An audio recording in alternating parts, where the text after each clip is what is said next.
እግዚአብሔር ጸሎታችንን አስተካክሎ ይስማን። አሁን እኮ በእውነት እግዚአብሔር አቅንቶት ካልሆነ የኛ ጸሎት ነው። እየሰማችሁ ነው? ሲጀመር የኛ ጸሎት አንደኛ አባታችን ሆይ መቼ ጀምረን ከመቼው እንዳለቀ ገርሟቸው ያውቃል? ብን ያለ ጸሎት ነው። ወይ ትኩረት የለው ወይ ተመስጦ የለው። ለምነው ምድራዊ ነገር። ይሄ ወንበዴ ከኛ እንዴት ተሻለ? ጌታ ሆይ በምን አስበኝ ነው ያለው። በምን? እኛ ምን ለምነው መንግስቱን ነው ወይ? እስቲ ዛሬ ጸልየነው የምንሄደው ጸሎት፣ ስንገባ ጸልየን የገባነው ጸሎት መንግስቱን ነው? እንደው አደራህን የመንግስትህን ነገር ብለናል። ምድራዊ ነገር እኮ ነው ልመናችን። እኔ አባታችን የሚለው ጸሎት ራሱ እኛ ብንሆን የጻፍነው ብዬ አስባለሁ አንዳንዴ።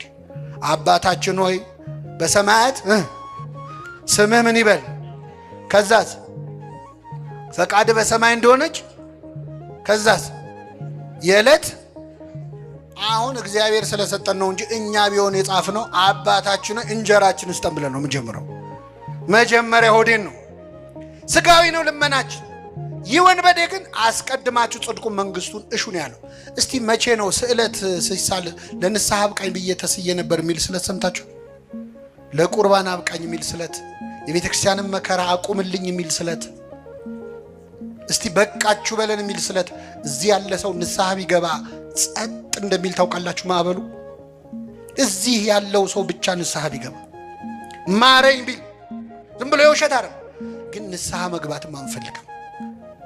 ለምን? እምንሰራው የቀረ ብዙ ኃጢአት አለ። ብዙዎቻችን በነገራችን ላይ ንስሐ እንዳንገባ የሚያደርገን ያለፈው ኃጢአታችን አይደለም፣ ለወደፊት ልንሰራ ያሰብናቸው ኃጢአቶች ናቸው። እቅዶቻችን ናቸው ያስፈሩን። ገና የቀረ ፕላን አለን። ስለዚህ አይቀስ ብዬ በኋላ ገባለው እንድንል ያደረገን ገና ከኃጢአት ፍቅር ስላልተላቀቅን ነው። አምላካችን ያላቀን በመንግስት በመጣ ጊዜ ምን በለኝ አለ፣ አስበኝ። ዛሬ ከኔ ጋር በየት ትሆናለህ አለው? በገነት ትሆናለህ አለው። ይህ ወንበዴ 10 ደቂቃ ባልሞላች ጊዜ ውስጥ ነው ክርስቶስን አናግሮ ንስሐ ገብቶ ገነት የገባው።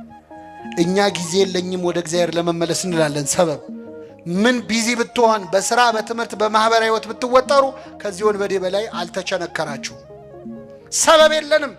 ይህ ወንበዴ በደቂቃ ምህረት እንዳገኘ ተመለሱ እንጂ እግዚአብሔር ወደ ሁላችን ይመለሳል። የኛ ንስሐ የማያስተካክለው ነገር የለም። ጸሎታችንን አርትቶ ስለሚሰማ ማለት ነው። አንድ አባት ያደረጉትን ልንገራችሁና አበቃለሁ።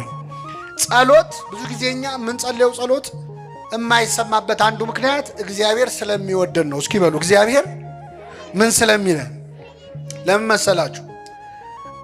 አሁን እዚህ መሃል ወላጆች አላችሁ። ልጃችሁ እንደው ቤት ውስጥ አይጥ አስቸግሯችሁ ላይጥ ብላችሁ የገዛችሁት መርዝ ቢኖር ይህንን መርዝ በዳቦ አድርጌ ካልበላው ብሎ ልጁ ቢያለቅስ ወይ ልጄ ለምን ጓጉቶ ይቀራል ብላችሁ ትሰጡታላችሁ? ቢያለቅስስ? አለቀሰኩ ትሰጡታላችሁ? እንገርፈዋለን እንጂ አንሰጠው። ለምን? ልጃችን ስለሆነ። እግዚአብሔር አባት ነው። ስንት ክፉ ነገር ለምን ነው። ይገርማቸዋል። ስንት ነገር የማይጠቅመን ክፉ ነገር ለምን ነው። ሲጀመር አቋምም የለንም እኛ እኮ ስንጸልይ ታውቃላችሁ። ዛሬ አሁን እዚህ በአብዛኛው የማየው ወጣቶች ነው። የወጣቶች ጸሎት ብዙ ጊዜ ከጋብቻ ጋር የተያዘ ነው አይደለም? አዎ። አንድ ወጣት ይመጣና አንዲትን ሴት ይወዳል። እንደው ጌታ ሆይ መድኃኔዓለም እቺን ልጅ እጄ ካስገባ የዛሬ ዓመት ድባብ ነው የምሰጠው ይላል። ታስሎ ሄዶ ሳምንት ሳይሞላ ይመጣና ጌታ ሆይ እቺኛዋን ተዋትና እንዴ ማመልከቻ እንኳን እኮ ስርዝ ድልስ ሲበዛው ሪጀክት ይደረጋል አይደል? እንኳን ጸሎት ማለት አቋም የለንም።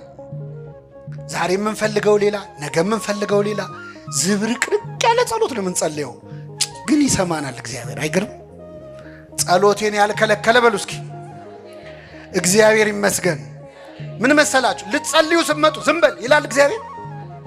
ስንት ነገር ስታወራ ከቤት እዚህ እስክትደርስ እያማሽ መተ ተሳድበ ክፉ ተናግረ መተ አማትበ ልጸልይ ስትል በል ዝም በል በዚህ አፍማ እንዳጠራኝ ይላል። ጸሎቴን ያልከለከለ እግዚአብሔር ይመስገን ይሰማናል። የመላእክቱን ምስጋና በሰማበት የኛን ይስማ። አይገርምም? መላእክትን በሰማበት ይሰማናል።